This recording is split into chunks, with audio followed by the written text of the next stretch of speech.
Bueno, buenas noches, muchas gracias, Rodrigo. La verdad que yo me encuentro entre amigos aquí dando esta plática. La verdad que para mí es un honor poder estar junto con tantos buenos médicos hablándoles de un tema que seguramente está muy de moda en este momento, pero que siempre lo ha estado, pero ahora pues muchísimo más, ¿no? Pues bueno, esta plática se va a llamar Telemedicina antes y después del COVID. Por lo tanto, les tengo que empezar a hablar un poquito de la historia del año 2 antes del COVID, es decir, más o menos del año 2018, como lo conocíamos antes. Este, Resulta que en el año 2018, cuando le preguntaban a las compañías si tenían, digamos, alguna cierta predisposición para darles trabajo en casa a sus empleados, solamente el 57% decía que podía tener algún empleado en home office. Cuando les preguntaban a los empleados qué les parecía, si les ofrecieran trabajar desde su casa, solamente el 48% estaba como de acuerdo o pensaba que era muy bueno trabajar desde su casa por diferentes razones, ¿no?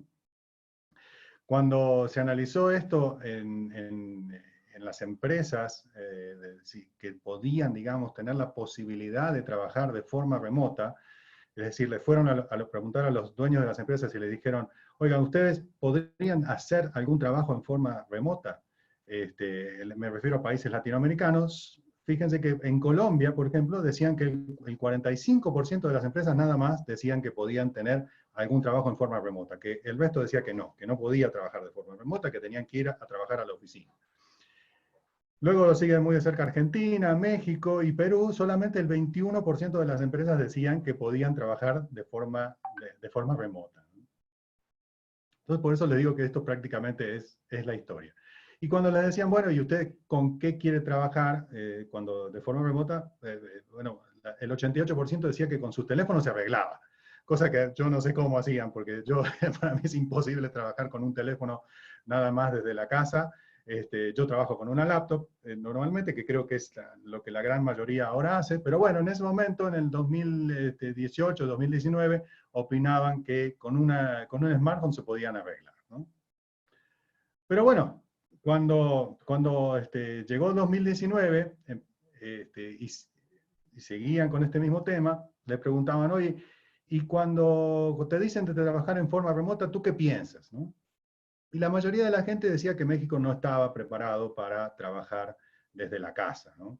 Y que en realidad pensaban que el trabajar desde la casa solamente el 45% pensaba que podía mejorar la productividad y que cerca de un 40% pensaba que digamos, podía haber un balance entre su vida social y su vida de trabajo y su vida de la casa si podía trabajar de forma remota, ¿no?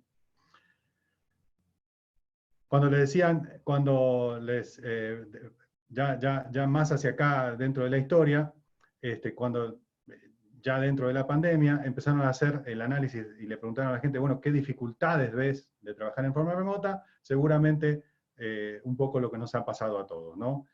La dificultad para concentrarse más cerca de la tercera parte, la dificultad para separar la familia, sobre todo cuando hay niños cerca de la parte del trabajo, la ganancia de peso o que me la paso cocinando, eso es una de las cosas que la gente decía de inconveniente dentro de la pandemia.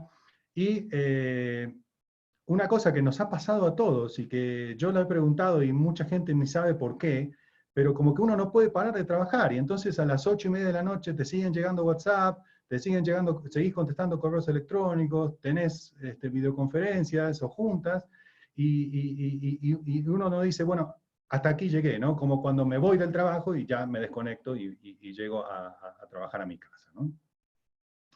Pues esto es un poco lo que va pasando a través de la historia, ¿no? Y cuando le decían, bueno, ¿qué ventajas tienes de trabajar en tu casa? Ahora, en esta época de pandemia, muchos, la gran mayoría, yo creo que muchos mexicanos piensan lo mismo, es que no me tengo que estar yendo al trabajo, no estoy perdiendo tiempo en viajes, estoy ahorrando porque pues no me estoy comprando el cafecito, ni la botana, no estoy comiendo fuera, entonces tengo un horario más flexible de trabajo, me puedo levantar un poco más tarde porque me levanto, me baño y enseguida ya estoy ahí para trabajar, y tengo un poco de tiempo más para hacer algunos trabajos de la casa.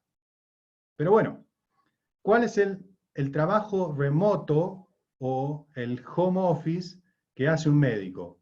Pues básicamente es la telemedicina. Y entonces yo les quiero pues preguntar, eh,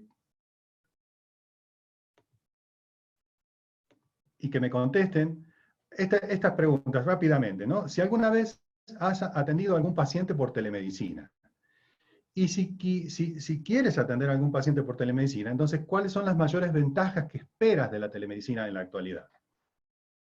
Ahí pueden ir votando. Sí le ven la votación, ¿verdad? Sí, ahí están votando y votando.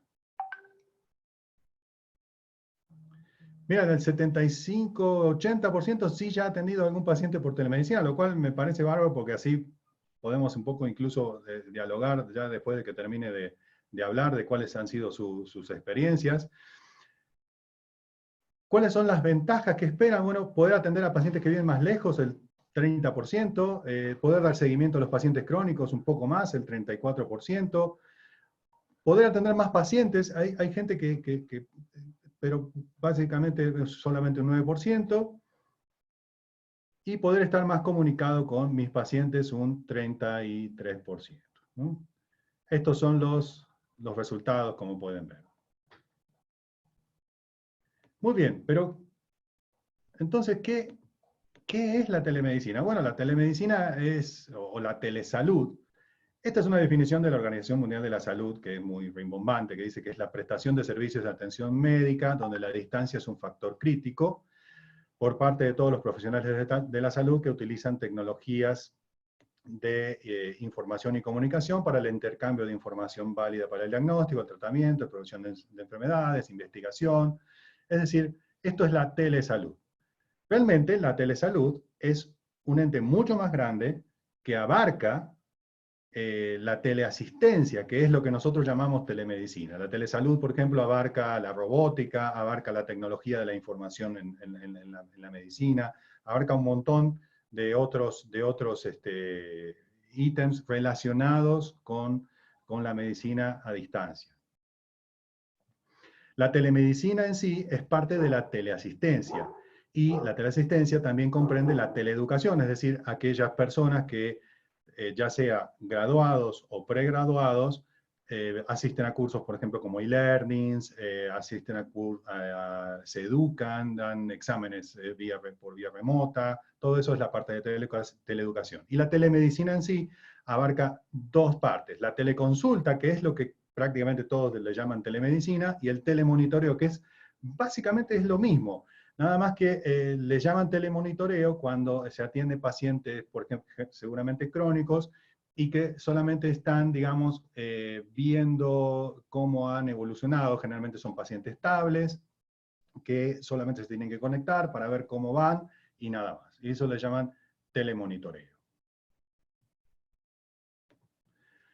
Pero la telemedicina, digo, no es algo nuevo. Los radiólogos la usan desde hace 30 años, cuando ya se empezaron a poder transmitir imágenes en alta definición, ni siquiera por internet, o sea, por televisión, y esos podían hacer interconsultas o podían mandarla de un hospital a otro. Los radiólogos tienen, creo que, la más amplia experiencia en la parte de telemedicina. La salud mental, bueno, la salud mental, sobre todo en la parte, por ejemplo, de los pacientes soldados, tiene un desarrollo de muchísimos años.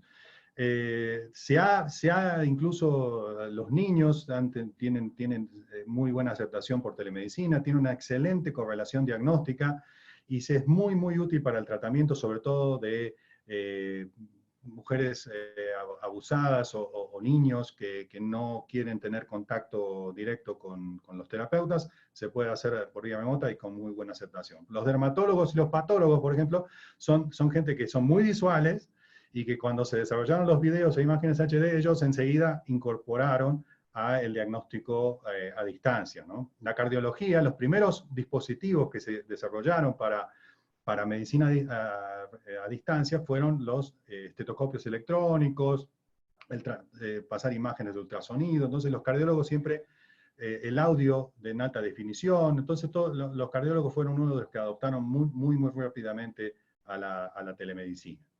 También para la educación del paciente, por ejemplo, aquellos que tienen dispositivos, no sé, por ejemplo, una bomba de insulina, ese tipo de cosas, se les enseña mucho por telemedicina, y sobre todo los pacientes crónicos, que creo que es lo que todos tenemos en la mente cuando hablamos de consulta remota. Déjenme ver que les presente también cuáles son las ventajas para el paciente. Ustedes, que son especialistas y subespecialistas, imagínense que generalmente están en ciudades, generalmente la gente tiene que viajar para poderlos ver. Entonces, para los pacientes que viven en zonas que normalmente llegan solamente médicos generales, el tener acceso a un especialista y un subespecialista es súper bien aceptado, ¿no? Los pacientes no necesitan viajar para tener la consulta de un especialista. Hay un estudio aquí en un estado que se llama Oaxaca, en un lugar remoto, que incluso vieron el ahorro a un año, incluso cuando tuvieron que poner el internet satelital, poner una persona para trabajar, poner todos los aparatos, porque no había nada en el pueblo, cámaras, televisiones, internet, todo. Y el ahorro para el paciente es más del 80%. Entonces es un ahorro increíble para los pacientes. Y como vamos a ver también, es también un ahorro para las instituciones, ¿no?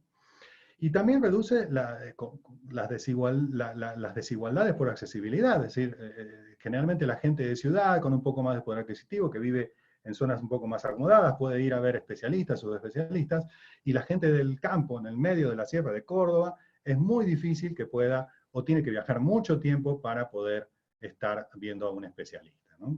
Entonces, también esto le facilita la continuidad en el seguimiento. Pero ¿cuál es el mayor limitante de la telemedicina? ¿Cuál piensan que es ustedes que es el mayor limitante de la medicina?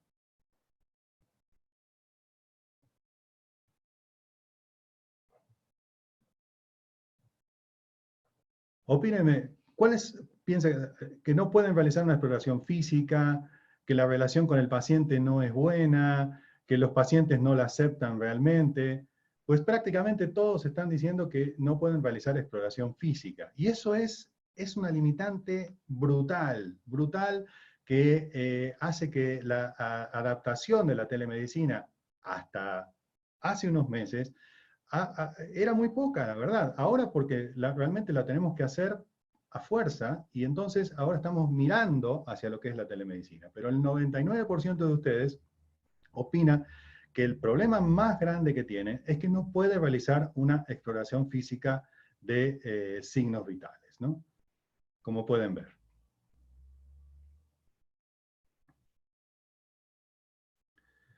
Y efectivamente, las tres limitantes que uno ve cuando empieza a estudiar esto, y en todos los artículos, ahora sí que llámenlo históricos, porque prácticamente lo que ha pasado en artículos de 2019 hacia atrás es historia, es gente que escribía sobre cosas que eran teóricas, pero que ahora se han vuelto completamente prácticas. Y la mayor limitante que decían era la limitante física o mental, es decir, la gente que de plano no quiere a la telemedicina, ¿no? La despersonalización, el que el médico atiende tantos pacientes por telemedicina que los ve como una imagen, ¿no? Ya es una serie de televisión, ya no son personas, son personajes, ¿no? Y eso está muy mal, y ha llegado a suceder, ¿no? Y eso altera mucho la confianza entre el paciente y el profesional de la salud, justamente para el desarrollo de las teleconsultas. Pero la mayor limitante es la limitación en el desarrollo de la consulta a raíz de procedimientos que deben realizarse en persona, desde análisis de sangre, medir signos vitales, todo eso que ustedes conocen pues mucho mejor que yo. Pero eso está cambiando. O sea, hay devices que nos permiten hacer mediciones de cosas que antes era imposible. Por ejemplo, este glucómetro, uno se pincha el dedo, le saca la tira se conecta al teléfono y el teléfono le manda la información al médico.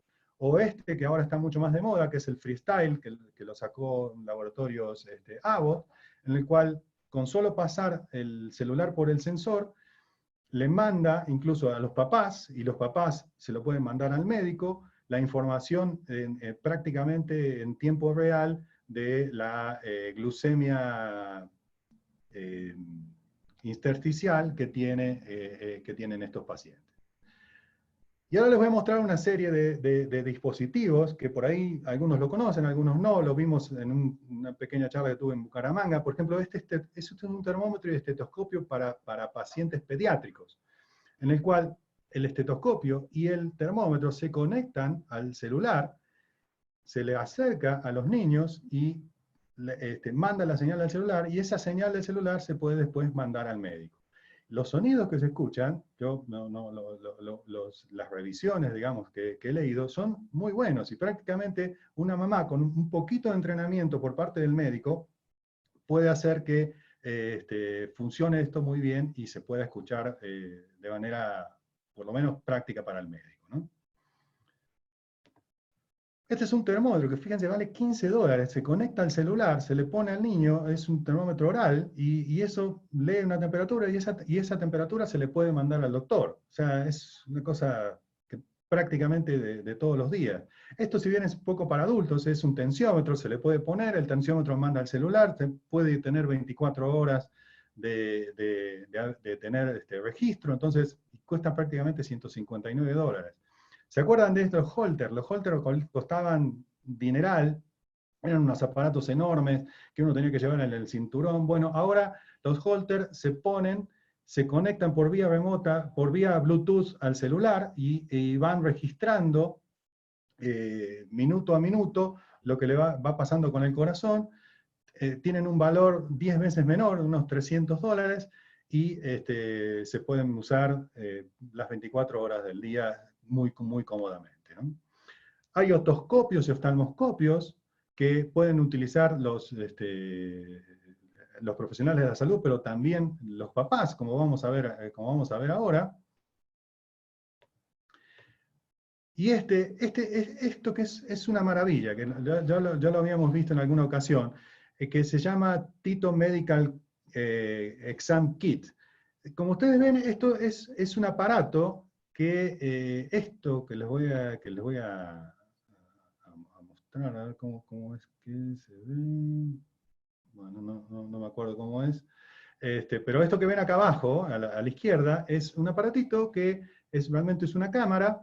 Eso se conecta por Bluetooth al teléfono de la mamá. La mamá le puede cambiar desde una batelenguas, o el que está en el medio, que es para escuchar los sonidos del corazón o de los pulmones, o un otoscopio, que es el que está un poquito más a la izquierda. Y entonces, básicamente, lo que se ve es algo así, ¿no? La mamá ve que el niño tiene un poquito de fiebre, toma su celular, agarra su Tito, lo llama a la doctora incluso le va diciendo dónde tiene que irlo poniendo para ver las distintas imágenes, porque eso en tiempo real se le transmite a su celular. Incluso le dice dónde tiene que ponerlo para escuchar los pulmones o el corazón con ese dispositivo. Ese es el otoscopio y ese es el abatelengua. Como ven, tiene una pequeña luz, y entonces lo puede meter en la garganta y ver, iluminar la garganta o los oídos y transmitirlo en tiempo real a la doctora. La doctora puede ver la temperatura, puede escuchar los sonidos de los pulmones, puede ver los oídos, puede ver su garganta, le puede decir a su mamá, vele moviendo, hazlo más arriba, más adentro, y hacer así un examen prácticamente en tiempo real a través de su mamá, ¿no?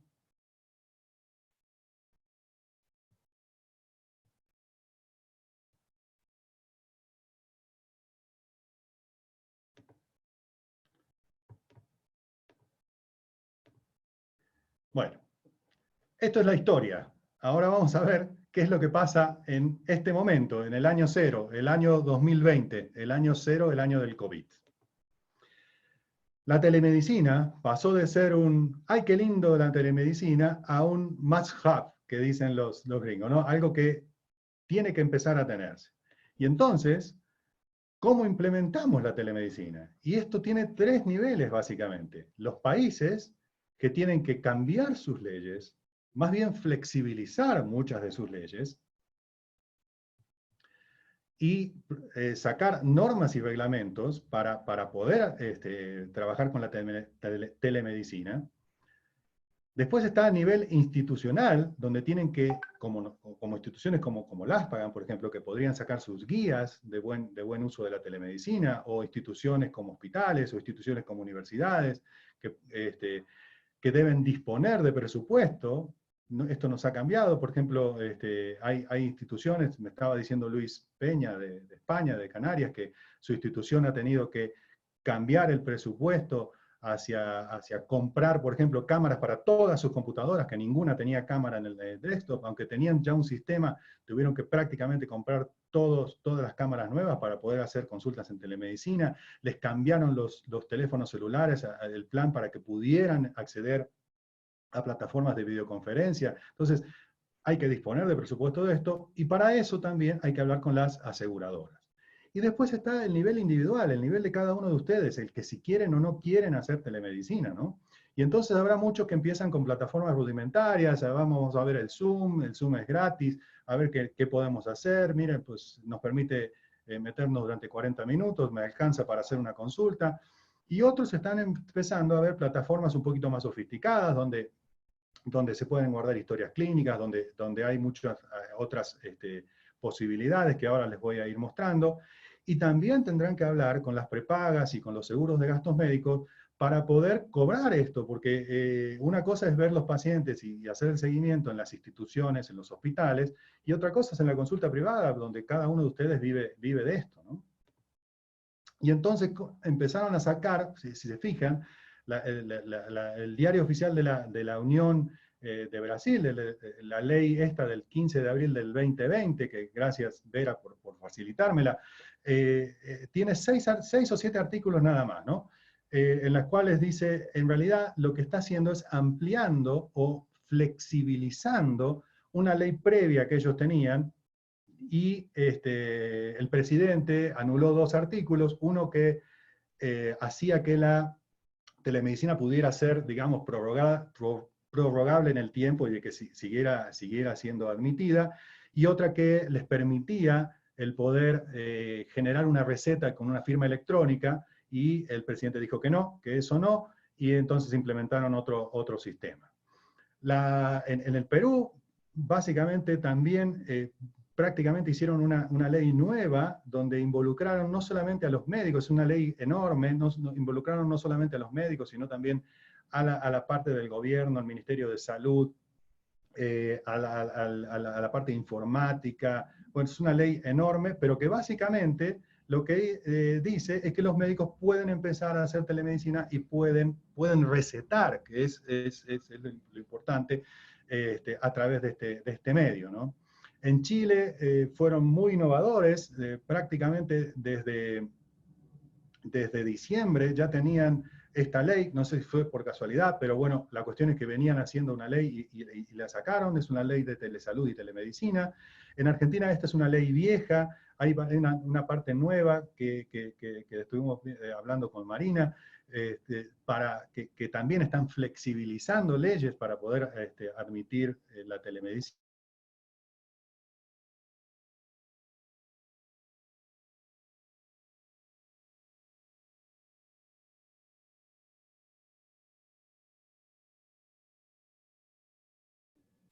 Perdón, se había mutado También les decía que está la de Uruguay, que gracias Claudio que me la mandaste, y en la Unión Europea y en Estados Unidos. En Estados Unidos básicamente no es una ley de telemedicina, es lo que vamos a poner de dinero para que haya telemedicina, pero no solamente que esté al alcance, digamos, la telemedicina en la gente, sino que cómo vamos a hacer para poner internet en los lugares que no tienen, para poner internet mucho más rápido, para que esta gente, digamos, que no tiene acceso, bajar la desigualdad y que todos puedan tener acceso a este tipo de consultas. Y para eso también le está dando dinero al Medicare, unos 200 millones de dólares. Entonces, todo el mundo está ahora metido a nivel país en la parte de la telemedicina. Pero también está a nivel de las instituciones. Fíjense, esta institución que es básicamente es un hospital, decidieron que iban a cambiar a visitas remotas y en 15 días lograron cambiar prácticamente toda su consulta desde de consulta presencial o en las oficinas a la telemedicina. Y prácticamente lo hicieron en el transcurso de 15 días o un mes. Entonces, cuando se puede, cuando hay presupuesto, sí se puede hacer, pero obviamente son los países desarrollados los que más posibilidades tienen de poder hacer esto. Y a nivel de individuos, bueno, ustedes me decían que casi más del 80% de ustedes ha hecho alguna consulta por telemedicina, pero cuando se midió esto, que fue a principio de la pandemia de COVID, solamente el 47% de los profesionales de la salud, incluían nutriólogos y incluían psicólogos, solo el 47% había hecho alguna consulta en su vida por telemedicina. Entonces, es realmente muy poco. Pero fíjense estos números de ahora. Cuando le preguntaron a la gente si tuviera que elegir un nuevo profesional de la salud entre un pool de gente, ¿sí?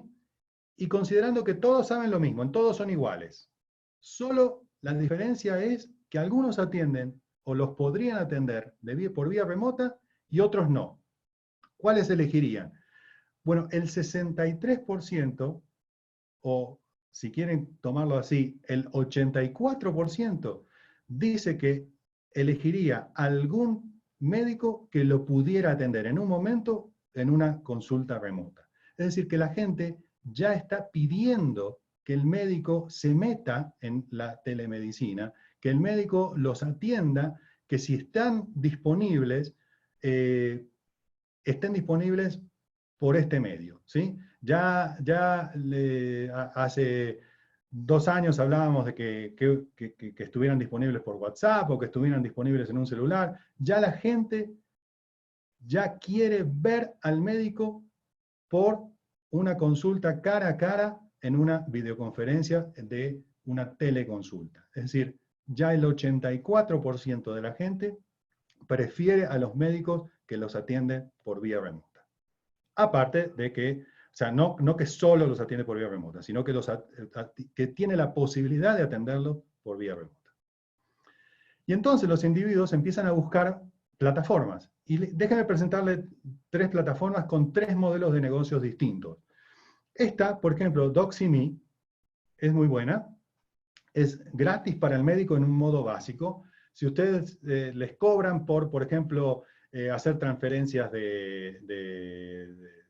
no sé, de algún documento, por ejemplo, que ustedes le manden una receta a su paciente o que su paciente les mande unos estudios clínicos, por ejemplo, ese tipo de cosas, por hacer capturas de pantalla, que, por ejemplo, para los dermatólogos sería buenísimo, ¿no? Que se acerque así, le muestre lo que tengo, mire, y el dermatólogo hace la captura de pantalla. Para eso hay que pagar, pero en modo básico es gratis. Entonces, todo el dinero que el médico cobra se lo transfieren, menos comisiones, y la verdad es que es una muy, muy buena oportunidad. Yo, por lo que he visto, no hay muchos médicos extranjeros, y extranjeros me refiero fuera de Estados Unidos, pero también tiene una gran posibilidad, que es que te hace la cita con el médico que uno quiere, ¿sí? Y puede ser por videollamada, por chat, y como son estadounidenses, siempre son la HIPAA compliance tienen, ¿no? Es decir, que cuidan mucho la privacidad del paciente, todo ese tipo de cosas que no los exponen para nada. Este es otro, es un modelo argentino, se llama Cita al Doc. el modelo de negocios es que este es gratis para el médico, pero el paciente cuando paga se le añade un 25% de su consulta para la plataforma. Sí tiene posibilidad de hacer algunas consultas gratis, pero son, digamos, limitadas. Y también tiene la ventaja de que uno puede contactar al médico que uno quiere, ¿no? Y tiene dos modalidades, por videollamada o por chat. Y el chat es mucho, mucho más barato. Y también está, que es una plataforma chilena, que se llama, son dos en realidad. Una es doc.com, que es una plataforma multinacional, y otra es Mediclick, que es una plataforma chilena. El modelo de negocios es que es gratis para el médico. El paciente es el que paga la consulta. Se le añade una cuota que es parte de la plataforma, un porcentaje que no decía realmente cuándo. La única cosa que no me pareció bueno es que esto, uno no elige al médico con el que va a hacer la consulta. Es decir, se mete, pica y el médico que esté disponible, digamos, es el que lo atienda.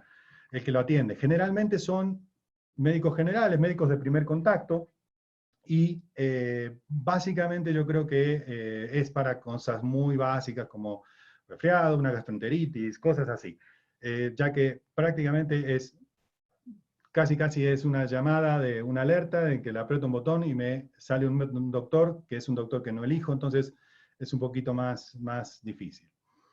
Y como todo, nosotros siempre empezamos a ver estas plataformas y vemos que no nos complacen o que no complacen al médico. Nosotros como empresa somos todos profesionales de la salud, entonces no nos gustan muchas de las cosas y decidimos hacer nuestra propia plataforma de teleconsulta que se llama miconsultaweb.com, está en desarrollo.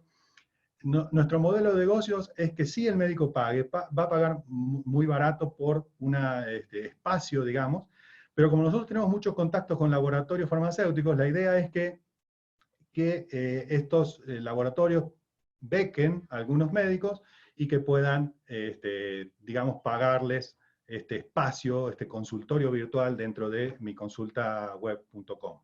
Por supuesto, acá ustedes pueden elegir al especialista con el que se van a ver.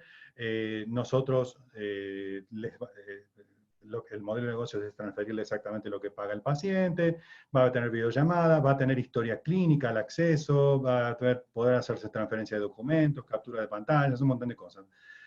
Yo digo, seguramente vamos a convocar a varias personas del Aspagan para que nos ayuden a hacer una prueba beta. Yo espero que en el transcurso de un mes más o menos estemos ya lanzándola y seguramente los amigos van a ser los que nos van a ayudar a hacer consultas y ver y probar todo este sistema y ver después de poder darles una beca a cada uno o aún si son socios del Aspagan, que paguen menos para que puedan tener este espacio en miconsultaweb.com, que por supuesto ustedes todos están invitados. Acá, como les decía, pueden elegir sus especialistas y si quieren meter, ahí les explica un poquito cómo funciona todo. Bueno, ok. Así, digamos, es lo macro de la teleconsulta. Vamos a ver un poquito lo micro, que es cómo hacer una teleconsulta, o cuáles son los tips, o qué debemos tener en cuenta para hacer unas teleconsultas. Lo primero que tenemos que hacer es informar al paciente. Es decir, tenemos pacientes de muy distintas experiencias tecnológica, y entonces habrá gente que esté acostumbrada a usar una videollamada, un teléfono celular, y otros que no. Entonces, nos tenemos que asegurar que el paciente y sus familiares entiendan que es específicamente una teleconsulta, que va a ser una videollamada donde el paciente y el médico se van a ver, el médico le va a hacer preguntas, el paciente va a responder, si tiene análisis se los va a mostrar. Hay que asegurarse de que el paciente tenga claro qué es una teleconsulta. Y hablarle, por supuesto, del alcance de la misma. Es decir, mire, no te voy a poder hacer una exploración física, probablemente te tenga que preguntar ciertas cosas. cuánto va a durar, si le vamos a cobrar o no, cómo le vamos a cobrar, si por tarjeta de crédito, si va a ser transferencia bancaria. Hay muchas maneras, cada uno se puede acomodar. Hay médicos que prefieren meterse en las plataformas que les manejen la tarjeta de crédito a los pacientes y listo, otros que prefieren que le hagan una transferencia. Eso es casi a gusto de cada uno. Explicarle algunos tips prácticos, que es lo que vamos a ver en la siguiente diapositiva, aclararle que todo lo que se habla en la teleconsulta es lo mismo que se habla en el consultorio, que no hay nadie escuchando, que realmente es algo privado, que la misma confidencialidad que hay en un consultorio se mantiene en una teleconsulta.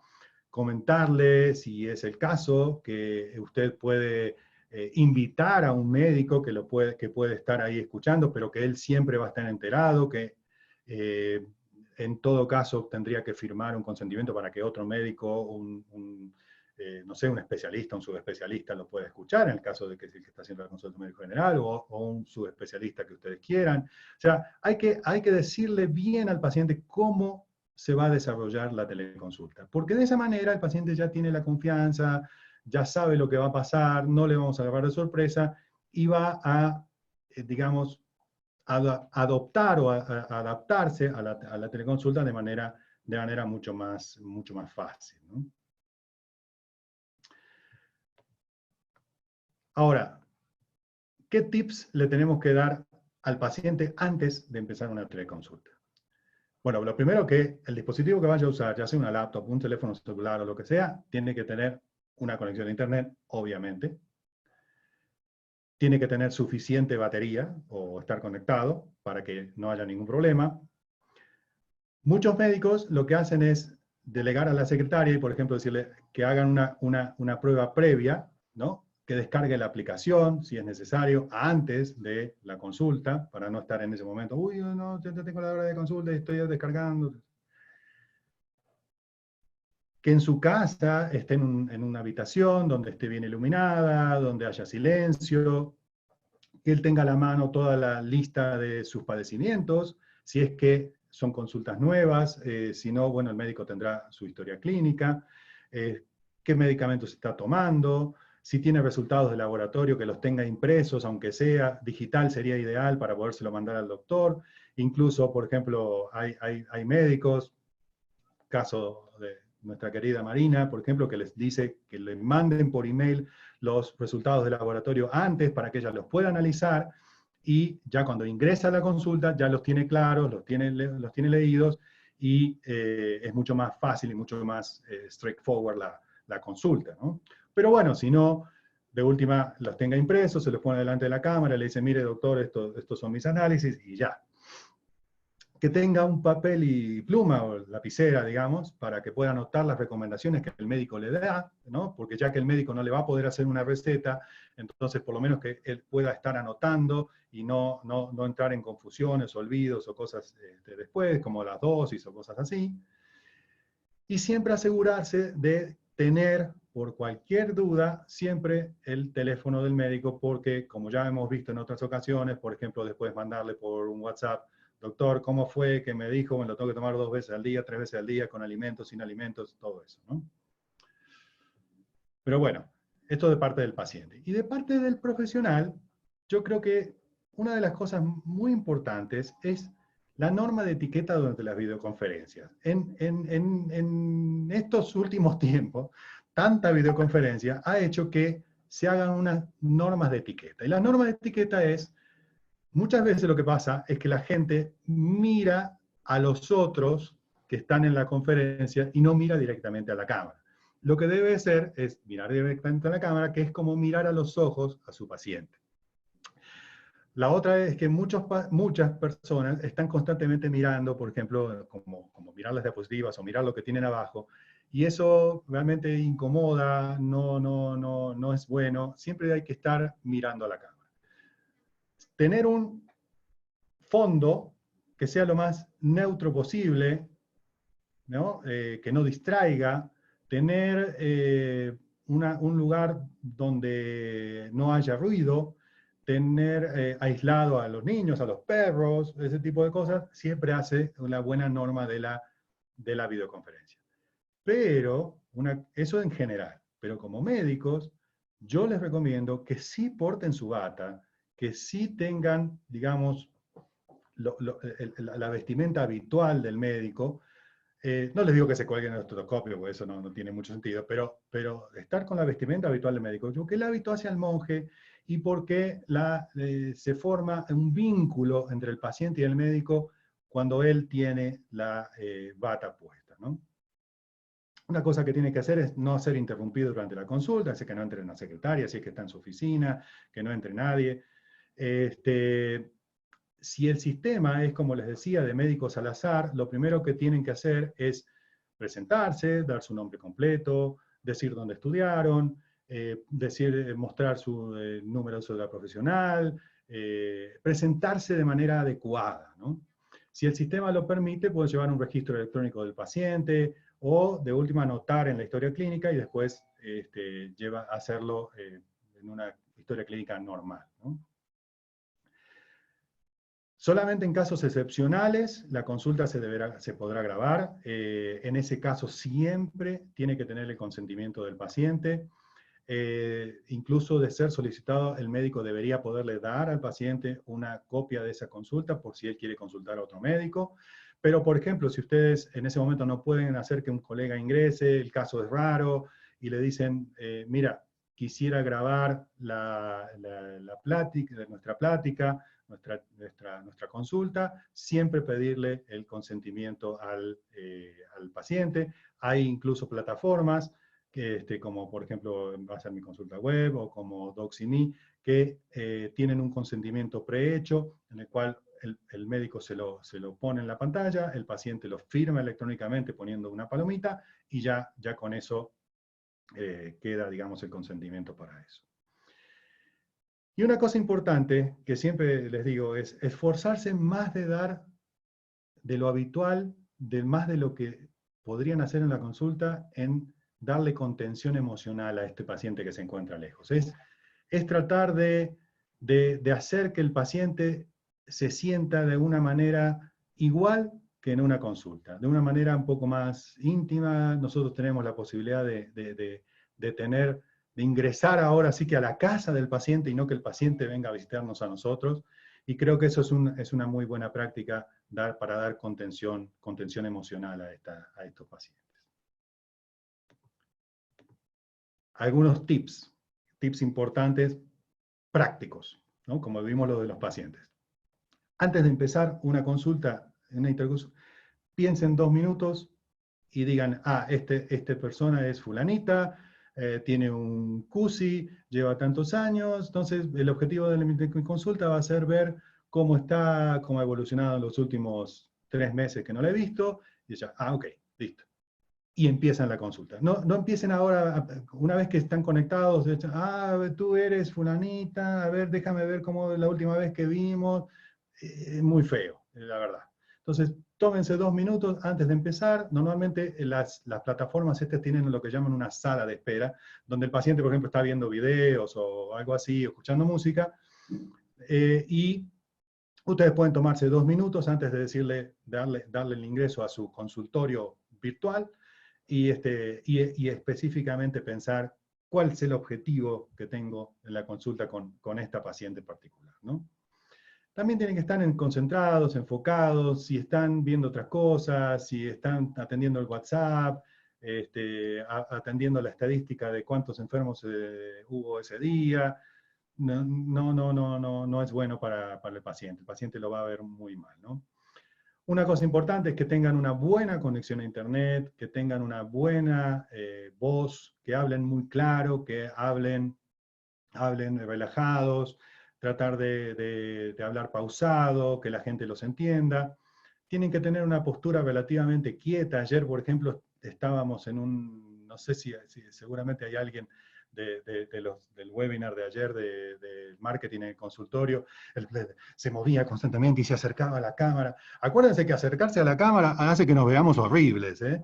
Entonces, tienen que mantenerse a una distancia adecuada, y mantenerse estables y quietos. Es horrible ver que la gente se está acomodando en la silla y se manda para adelante y se manda para atrás. No, no, no, no, no, quédense quietos, muevan las manos sí las pueden mover, es parte de nuestra expresión latina, pero quietitos y manteniéndose a una buena distancia de la cámara. Es decir, en general, digamos, es crear un entorno óptimo para una transmisión correcta de la información desde el médico hacia el paciente y siempre asegurar una adecuada privacidad. Que el paciente tenga claro que ustedes en la consulta o le están dando esta consulta y están solos, que no hay otra persona escuchando, que las cosas sean, digamos, muy, muy íntimas entre el paciente y el médico. Más incluso de lo que se puede dar en una consulta virtual, ¿no?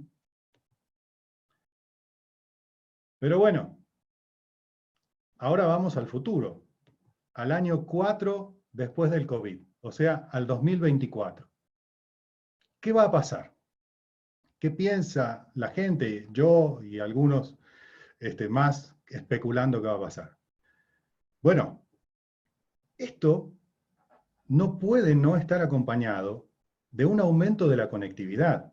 Y en este momento, esos muchos ovnis que reportan, que son los satélites que está mandando Elon Musk con SpaceX a la atmósfera, estos mini satélites de comunicación, para el año 2024, para el año 4 después del COVID, van a ser muchísimos satélites y prácticamente va a tener al mundo conectado con una red que se va a llamar Starlink y le va a dar internet satelital a prácticamente todo el mundo, de una manera altruista, en principio, pero que nos va a permitir tener una comunicación en lugares así como en la Sierra de Chihuahua, en la Sierra Cordobesa, en donde sea, ¿sí? En el medio de la Pampa o donde nos agarre, ¿no? Entonces, para el año 2024, la necesidad de comunicación que surgió gracias a la telemedicina ya puede ser solucionado, tanto por Google, que va a ser el que va a prestar el servicio de la Internet,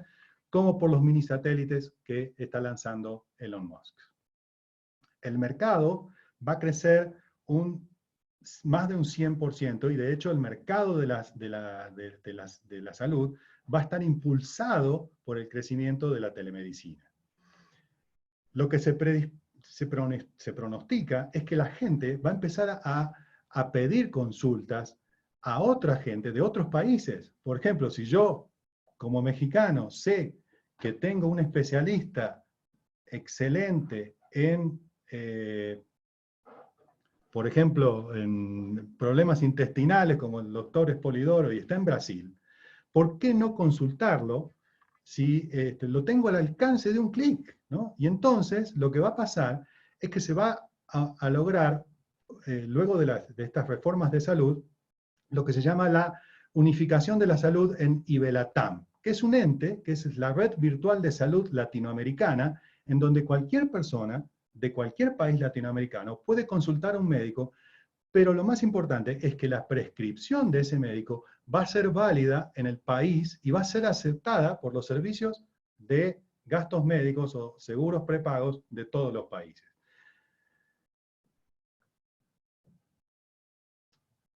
Ya para el año 4 después del COVID, ya no vamos a hablar de telemedicina, ya solamente vamos a hablar de consulta virtual para diferenciarla de la consulta presencial, y la consulta virtual va a ser prácticamente parte del proceso convencional de atención médica. Va a haber prácticamente una primera consulta, una consulta a distancia, y solo si es necesario va a haber una consulta presencial. El acceso a consultas primarias, es decir, de nivel de médico general, ya van a ser prácticamente obligatorias, ¿no? Prácticamente estos contribuyen a aliviar muchísimo el sistema de salud. Y se piensa que la atención de pacientes crónicas en hospitales se va a reducir el 75%, lo que va a producir una caída de un gasto del gasto para el paciente del 80%, y para la institución de salud pública más o menos del 30%. ¿Y por qué solamente del 30% y no más? Porque lo que se va a seguir atendiendo en los hospitales es las consecuencias de estas enfermedades crónicas. Por ejemplo, se va a seguir atendiendo el pie diabético, se va a seguir atendiendo la retinopatía, se va a seguir atendiendo todas las consecuencias de todas estas enfermedades crónicas. Yendo más adelante, en el año que antes llamábamos el 2030, el año 10 después del COVID, ya incluso va a haber servicios en los hospitales que van a desaparecer. O sea, la medicina laboral, ¿para qué va a estar en un hospital? O sea, si la persona está enferma, se tiene que mover a un hospital para que un médico laboral le diga, ah, sí, usted está enfermo, váyase a su casa. No tiene ningún sentido. El médico laboral va a trabajar desde su casa, desde su oficina, y le va a atender por vía virtual a la persona que está enferma y le va a dar su, no me acuerdo cómo, pero sus días no laborables, ¿no? Sus días francos hasta que se recupere. ¿Qué sentido tiene que un médico laboral esté en un hospital? Los dermatólogos, los radiólogos, prácticamente van a desaparecer de los hospitales solamente para cosas muy, muy puntuales. Incluso ya las universidades van a tener una carrera, que es una materia por lo menos, que se va a llamar Desarrollo de las habilidades diagnósticas en telemedicina. ¿Por qué? Porque ya para el año 2030, la lectura de signos vitales, que es increíble, búsquenlo en internet, hay una ya lectura de signos vitales por reconocimiento facial. Las cámaras de las laptops, que uno dice, ah, es una camarita media, no sé qué no, ya esas cámaras las están usando para reconocer los cambios de color que se producen por infrarrojo cada vez que hay una pulsación del corazón. Y entonces pueden medir frecuencia cardíaca, pueden medir temperatura, porque depende de la coloración de la piel. Es increíble cómo este reconocimiento facial, junto con la inteligencia artificial, va a ayudar a que el diagnóstico sea aún muchísimo, muchísimo más preciso.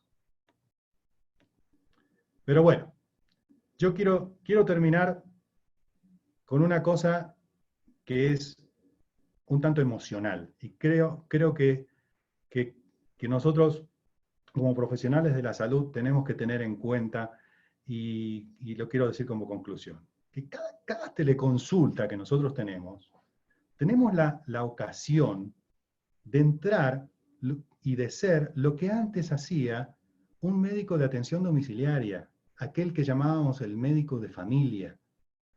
Podemos entrar al hogar de la gente y sería increíble poder aprovechar estas instancias tan íntimas con el paciente, en el cual él deja de venir a nuestra oficina para nosotros ir a su casa, para dar una nueva información, para tener una mejor relación, para elaborar planes terapéuticos juntos que sean integrales y que sean oportunos, y para involucrar también a su familia, a su red de apoyo, a todos, porque nosotros en una teleconsulta lo que hacemos es visitar a la gente en su casa, no ellos nos vienen a ver a nosotros en la oficina. Pues bueno, muchas gracias. Espero que lo hayan disfrutado. Vamos a, si quieren, a ver ahora algunas preguntas. Abremos el micrófono, como quieran. Le voy a abrir el micrófono a Rodrigo por si quiere hacer alguna pregunta, pero bueno, denme un segundito para ver el chat y ya estamos con ustedes. Muchas gracias, Carlos. Es que ahora te tocó ser tú el expositor. Sí. ¿Estás leyendo las preguntas o tú las vas leyendo? Sí. Mira, a ver, de lo primero que comentaron, Reinaldo Michel, que si él comenta que se debe de invertir tiempo en una buena anamnesis, y creo que, pues, exacto, ¿no? Se tiene que hacer más, independientemente de que sea virtual o no, es ahora la mayor importancia. Vivian Elizabeth Alemán dice que la relación médico-paciente va a cambiar, piensa que en nuestro caso tal vez sea un poco más fácil la transición, ya que nuestra anamnesis siempre ha sido indirecta, porque pues atendemos a los niños. Claro. Porque en el caso de los adultos tal vez sea un poco más difícil, ya que muchos adultos necesitan ser examinados y auscultados para sentirse mejor, pero sin duda tenemos muchos dispositivos para eliminar estas barreras. Otro comentario de Luis Bernardo Raigosa, que se debería de dar un consentimiento informado para que el paciente esté de acuerdo. Ya habías comentado algo al Así respecto. es. Sí, sí, sí, es fundamental. Fundamental un consentimiento, sobre todo para las consultas y sobre todo si se están intercambiando información, es muy, muy importante un consentimiento informado. Sí.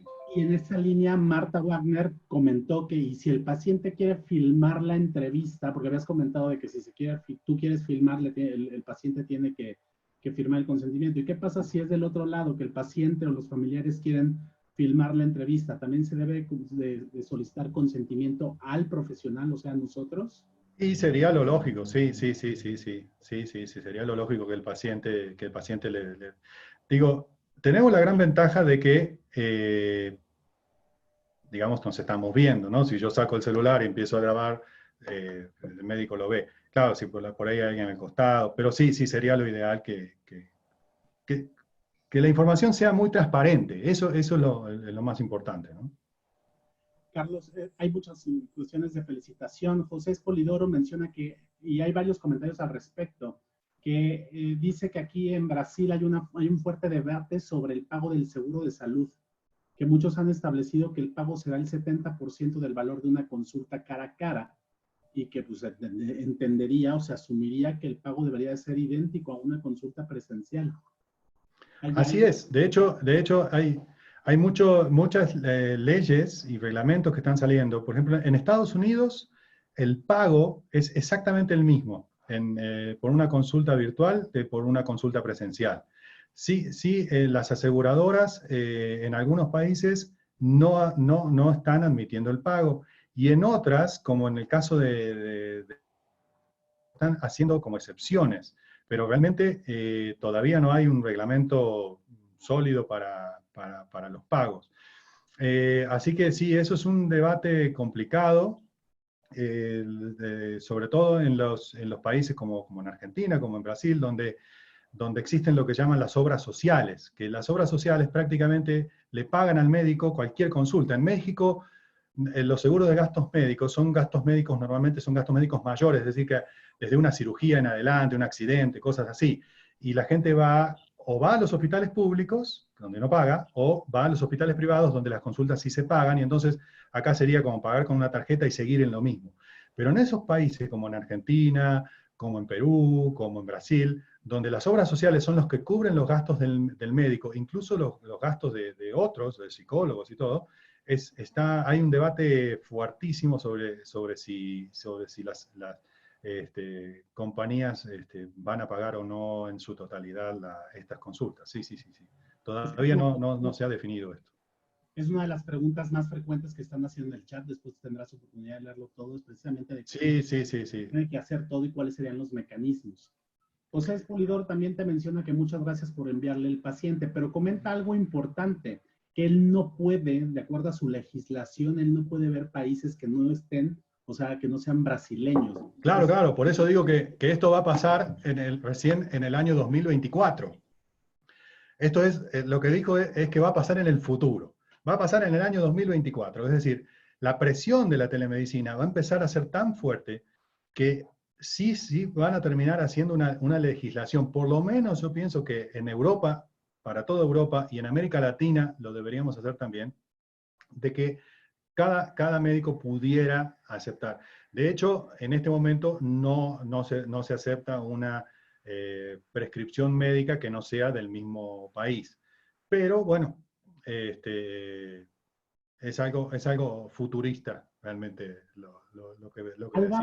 Alba pregunta que si el profesional de salud se puede crear un consultorio virtual de forma independiente o tiene que necesariamente ser parte de una institución de salud.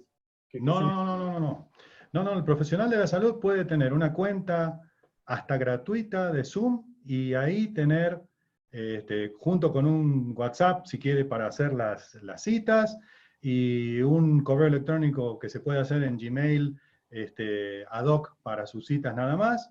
Y si no, que nos cuente Marina, o sea, ella lo hace así. O sea, ella tiene su correo electrónico donde los pacientes le mandan sus análisis de laboratorios, ella tiene correo específicamente para eso, los saca, los mira, tiene su cuenta de Zoom, los atiende por ahí, y la otra que sería es la parte del cobro, ¿no? Que en la gran mayoría de los casos, de estos casos, digamos, donde no es una plataforma, sino que es, digamos, una plataforma rudimentaria, lo hacen por transferencia electrónica en el banco, ¿no? Llegan y le dicen, ah, mire, doctora, ya le deposité. Ya, acá le muestra la ficha de depósito, ¿no? Así de simple. Se puede hacer. Claro, las plataformas lo que facilitan es la velocidad, ¿no? Uno puede consultar la historia clínica en el momento, el paciente le manda las digitales su consulta, se cobra por tarjeta de crédito, todo es mucho más fluido y mucho más rápido. Pero si uno quiere hacerse la plataforma rudimentaria, lo puede hacer perfectamente, ¿no? Es cuestión de buscar las herramientas, incluso hay herramientas hasta gratis para hacerlo. Perfecto, varios mencionan, Marta comenta que le encantó la última reflexión del médico visitando al paciente en su casa, no al revés. Juan Rivera pregunta, yo creo que varios tenemos esa pregunta, ¿tú crees que crezcan los problemas médico-legales por esta situación? Porque yo creo que es la principal preocupación que sí, todos, sí. ¿no? Atrás de esto tiene que haber una legislación. Así como pasó, o sea, si ves la legislación de que mostraba un poquito la carátula de cada una, son del mes de marzo, 20 de marzo creo que es la peruana, la norteamericana es del 2 de abril, la chilena son todos ahora. ¿Por qué? Porque lo tuvieron que hacer a la necesidad. Y si esto va creciendo, si se dan cuenta que ya, como les decía, no es un qué lindo tener la telemedicina, sino que es algo obligatorio que vamos a tener, tiene que haber leyes que la acompañen. Y bueno, habrá que hacer lobbying con los diputados y senadores, habrá que hacer presión, y seguramente tiene que haber leyes que acompañan para justamente prevenir todas las implicaciones médico-legales que pueda haber. Ahora, en México por lo menos, en México, una consulta médica es una consulta, o sea, se llama consulta cuando hay un pago de por medio, ¿sí? Si no hay un pago de por medio, es un consejo, ¿sí? O algo así podemos llamarle. No hay una, digamos, una obligación médico-legal, ¿sí? Pero, ojo, porque esto puede cambiar de un momento al otro, ¿eh? Entonces, sí hay que estar muy atento y hacer presión como institución para el cambio de las leyes. Edgar Játiva desde Ecuador te pregunta que dónde se puede conseguir un programa académico sobre la enseñanza de tecnologías para la atención de telemedicina, que pues prácticamente todos tendríamos que aprender, ¿no? Sí, creo que no hay todavía, no hay nadie que tenga realmente un programa académico. Yo no he visto que haya una asignatura de telemedicina o algo así, no. No habría que hacerlo, Edgar. Lo vamos a empezar a hacer. Muy bien. También había algunos comentarios de ciertas experiencias personales de qué es lo que han hecho, de que si por WhatsApp, como de estas herramientas rudimentarias que han utilizado, que si a lo mejor la prescripción de la medicina, algo mucho más regional, si COFEPRIS en México ha dado una luz verde para que se puedan expedir a través de ciertos códigos, ciertos medicamentos que son controlados. Desconozco esa información si sea como tal. David Pichardo nos pregunta que si la telemedicina incluye el e-report de manera más fuerte, del e-rep, sí me imagino que es e-report, de manera más fuerte que la visita presencial. ¿Qué opinan los médicos? Bueno, el e-rep, que es el representante médico virtual, digamos, el visitador médico, que es el que básicamente lo conocen en Argentina, en Sudamérica. Sí, ahora hay implementaciones, entonces ya están, digamos, llegándole al médico con esta interacción un poquito más dinámica, un poquito más interactiva, y le hacen visitas médicas más allá de una llamada telefónica o de mandarle un WhatsApp.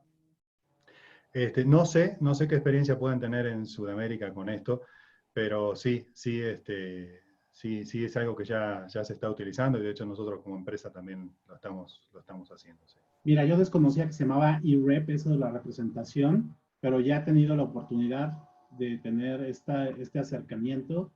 Yo en lo personal hasta lo considero mucho mejor, ¿no? Porque es en el momento en el cual tú tienes algún tiempo disponible, no estás haciendo que la gente esté esperando. Tal cual, tal cual. Fuera en la sala de espera, puede estar haciendo otras cosas. Y la verdad es que para mí resulta mucho mejor el que sea de esa forma un poco más medio virtual. O sea, me mandan un código, yo lo meto y estamos ahí y me hacen su presentación y yo en el teléfono probablemente haciendo otra cosa. Y la verdad es que creo que es buena. Sí, sí, sí. Luis Ocampo menciona, en nuestra agenda las consultas virtuales se programan como si fueran presenciales, entonces podremos tener una cita presencial y después una virtual, ¿no? Que esa también es una de las cosas que he visto claro. con compañeros que a lo mejor dicen, bueno, es que la primera sí necesito verte o revisarte y a lo mejor el seguimiento ya lo puedo dar de forma virtual. Sí, sí, sí, sí, sí, es algo que hablábamos con Mónica Contreras, ¿no? Que ella tiene muchos pacientes que vienen de muy lejos a verse por alguna enfermedad inflamatoria, por ejemplo, ¿no? Gente que está estable, que su tratamiento va bien, no tiene problema, pero que lo citan cada X cantidad de tiempo y tienen que venir y estar ahí y por ahí lo único que hacen es decir, ah, qué bien, listo, sigue igual, ¿no? Ese tipo de cosas, sobre todo en seguimiento de enfermedades crónicas, es fabuloso este sistema. Eso sí es fabuloso, ¿no? Yanora Navarro dice que a lo mejor podría ser una buena estrategia elaborar una historia clínica virtual, enviarla y ya revisarla con el paciente durante la consulta, al igual que los exámenes, algo parecido a lo que mencionabas con Marina, ¿no? Claro, claro, sí, sí, sí, sí, sí. De hecho, todas estas plataformas que les digo, telemedicina, casi todas tienen una sección de historia clínica donde ustedes pueden tener a sus pacientes, ir anotando lo que le van diciendo, todo eso, incluso mandarle un email o un WhatsApp ahí mismo al paciente para que tenga las indicaciones, ¿no? Pero bueno, de manera rudimentaria se puede hacer diciendo al paciente, vaya anotando lo que voy diciendo y ya, pero sí, casi todas estas plataformas tienen esa posibilidad. Varios te felicitan por la excelente Gracias. charla. Mónica comenta que no puede comentar, no sé si eso, no la estoy leyendo bien, pero creo que en varios de nosotros está todavía pues no sé si sea resistencia, pero sí estamos como que convencidos de que tenemos que explorar y tenemos que encontrar, o sea, ese miedo de que, o sea, independientemente de que pueda ser algún marco legal, creo que para parte de nuestro diagnóstico es muy importante la exploración física y eso es tremendamente limitado, ¿no? Con una consulta virtual.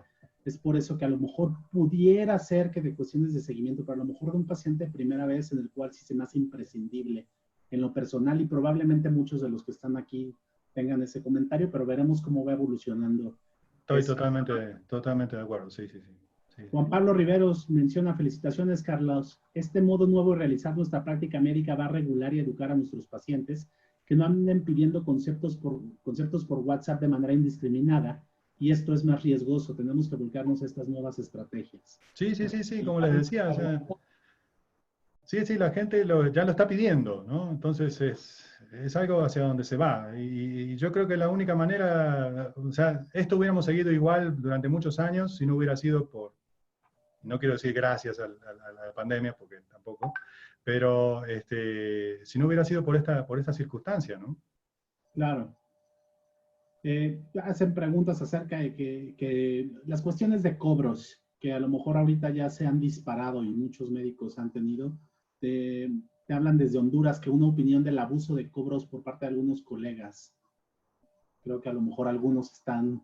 Sí, algunos están abusando. Bueno, puede ser. A ver, Marina está levantando la mano y le voy a dar... adelante, sí, esos no los veo. ¿Puedes hablar, Marina? Te escucho, que ella realmente tiene experiencia en esto. Lo estoy tratando de sacar el mood, pero no puedo. Ahí está Edgar, pero... David Picardo. Ya te escuchamos, Marina, sí. No, nosotros, y te felicito, y por cierto que me encantó, y la frase final me pareció espectacular. Yo tengo doble experiencia, una por el lado del hospital, que tiene la opción perfecta a mi criterio, que es lo que todos necesitamos, que uno se puede atender presencial o por telemedicina. Yo creo que esta opción mixta vino para quedarse y que nos va a enriquecer un montón, sobre todo en países como los nuestros, que en su mayoría para atenderse mucha gente tiene que, sobre todo con los especialistas, tiene que trasladarse muy lejos, y ni que hablar de las enfermedades crónicas. A mí me parece que vos marcaste algunas cosas que son muy importantes, y es que en el momento que uno hace este encuentro, estar solo cara a cara con el chico y la familia. A mí eso me ha resultado sumamente enriquecedor. Y entonces, durante la consulta, no miro análisis, los miro antes, miro todo antes, y tampoco hago recetas, las hago todas después. Y entonces, ese momento es un momento que privilegio de lo que uno haría con revisar al paciente. Y en vez de revisar el paciente, miro toda la otra información no verbal que cuando uno entra a la casa, que hoy en día además en general está el padre, la madre, el chico, los hermanitos, todos saltando o no, digamos, es un video de la familia de una riqueza extraordinaria. Así es. Entonces, sí, es mucho más trabajo, porque antes me tengo que mirar todo lo que me mandaron, y después me queda el día siguiente mandar todas las recetas, todos los pedidos de laboratorios y demás. Pero bueno, es una manera de compensar lo que no me da el poder revisarlo. En el hospital es fantástico porque, bueno, tenemos la historia electrónica, y entonces todos los datos los podemos mirar y escribimos después. Pero creo que todo esto vino para quedarse si lo sabemos aprovechar, y es un complemento. Yo creo que una cosa nunca va a reemplazar la otra, pero sí que nos va a sumar un montón. Así que nada, es un gran aprendizaje, a mí me lleva bastante tiempo, ya sea en el formato del hospital como en el formato de mi consultorio, porque hasta que la gente se conecta, se desconecta, que la conexión es buena y todo lo demás, pero cuando ese momento se produce, para mí es muy rico. Y nada, te agradezco la charla, porque siempre le das unas miradas tan amplias y tan con el futuro incluido que me encanta, así que muchas gracias. Gracias, gracias. Listo, Carlos. Hay muchísimos más. Sí, lo entiendo, ya es tarde. Así que nosotros todavía estamos bien, pero ya hay gente que son las hay gente que es 11:30 de la noche, sí. Hay varios comentarios y muchos ya se han comentado. La doctora Heller preguntando que si se pueden hacer como que estas mezclas, esta forma mixta, ¿no? De presencial y virtual, que creo que es algo que... Yo creo que esa es la transición. La transición inmediata es esa. Sí. 100% de acuerdo con la doctora. Parte regional, aparte de que sí se pueden hacer por parte de COFEPRIS, esas recetas de forma electrónica, ¿no? Con estos códigos. Fernando Medina de Colombia comparte que ya hay estos cursos para telemedicina y pone los datos, están en el chat. Si alguien quiere ver. Piden que si puedes repetir las plataformas que están para verlo. Esto lo vamos a subir a Laspagan TV mañana pasado, ahí va a estar todo, así que... Y nada más uno de los comentarios, porque también lo considero que es muy compartido. Milton nos menciona que, pues sí, que para ciertos padecimientos como casos de dolor abdominal, descartar abdomen agudo, descartar masas y tumores, evidentemente, pues la exploración física, no se puede... No, claro. Sí, como siempre, esto tiene sus limitaciones, ¿no? Claro. Y no va a ser 100% telemedicina o 100% presencial, ¿no? O sea, siempre hay que ubicarlo.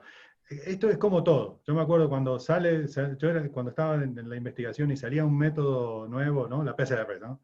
Yo usaba la PCR para todo, ¿no? Y después cada cosa va ocupando su nicho de lo que realmente sirve. La telemedicina igual. O sea, no es ahora que va a ser el 100%, finalmente va a terminar ocupando su nicho en el ahorro del costo, en la atención de pacientes crónicos, en la atención de primaria, como resfriado, gastroenteritis, cosas así. Por supuesto. Y bueno, por supuesto que todo lo que sea oncológico y cosas así, pues seguramente no.